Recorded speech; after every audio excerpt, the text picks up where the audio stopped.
Don't get it twisted. We are seeing a violation of our justice system. Ladies and gentlemen, you are not allowed to be stripped of every defense that you have.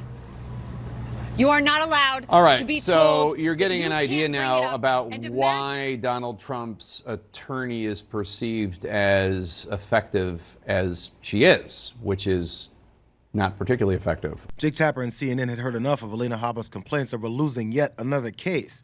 It's hard to keep track of all the L's they've been taking, but since now he owes E.G. and Carroll over $83 million for defaming her, Alina Habba's big mad. But don't get it twisted. Unlike Tapper, I wanted to see some more. No. I'm glad you asked me that question. No, I'm not having any second thoughts about representing President Trump. It is the proudest thing I could ever do. What I am having second thoughts about is the license that I stand here with that the people in there are supposed to have. I have sat on trial after trial for months in this state, the state of New York. Attorney General Letitia James, and now this. Weeks.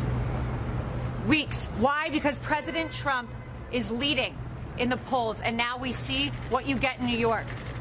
So don't get it twisted, whoever asked me that question. I am so proud to stand with President Trump.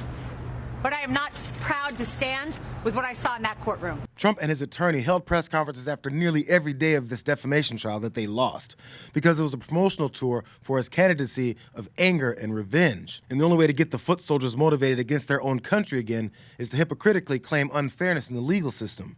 Again. We will immediately appeal. We will set aside that ridiculous jury. And I just want to remind you all of one thing. I will continue with President Trump to fight for everybody's First Amendment right to speak. Everybody's a right to defend themselves when they are wrongfully accused and to be able to say, I didn't do it. And to double and triple and quadruple down and say, this is wrong. This is wrong. But we are in the state of New York. We are in a New York jury, and that is why we are seeing these witch hunts, these hoaxes, as he calls them. And this is another one of them, be brought in New York. Habba said everybody has a right to defend themselves when they're wrongfully accused and say, I didn't do it. I think they forgot that Donald Trump, to this day, continues to deny the innocence of the exonerated five, who he targeted when he took out a full-page ad calling for their deaths. It's a perfect example of how he thinks the justice system should work, the way it always has, slanted in his favor, even when he's wrong. And there's also John Yoo, who authored the torture memos during George W. Bush's administration.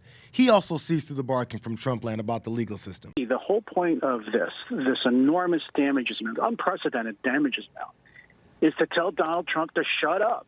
Right? If you could think of it this way, every time Donald Trump wants to insult Jean Carroll, he's going to have to write a $40 million check for each sentence. That's how bad this is. I can't believe his lawyers haven't succeeded in just telling him, look, campaign for president, run for president, make your accusations about a two-tiered justice system, but leave this alone. Stop attacking people who are no longer public citizens. Stop attacking people where you've already lost and the court has already said what you've done is liable, because every time he insults her again, he's going to have to cut another $20 to $30 million check. And I think that's the other message behind this large verdict, is not just that he should stop insulting Jean Carroll, but he has to stop disrespecting the justice system. Trump feels he can attack the legal system while it grants him more leeway than it would anyone else in the hot water that he got himself into. So I'll say it again, 91 felony counts over 4 criminal cases. And his propensity to lose in court is why getting back into the White House is more important to him than anything else. He thinks it's going to allow him to cover his ass, which is literally the only thing he cares about. The people closest to him have said so. He is a consummate narcissist, and he constantly engages in reckless conduct that puts his political followers at risk and the conservative and Republican agenda at risk. Would he put the country at risk if he was in the White House again? He will always put his own interests and gratifying his own ego ahead of everything else, including the country's interests. There's no question about it. This is a perfect example of that. He's like, he's like a defiant 9-year-old kid who's always pushing the glass toward the edge of the table defying his parents to stop him from doing it. It's a means of self-assertion and exerting his dominance over other people. And he's a very petty individual who will always put his interests ahead of the country's, his personal gratification of his, of his ego. But our country can't be a therapy session for, a troubled man like this.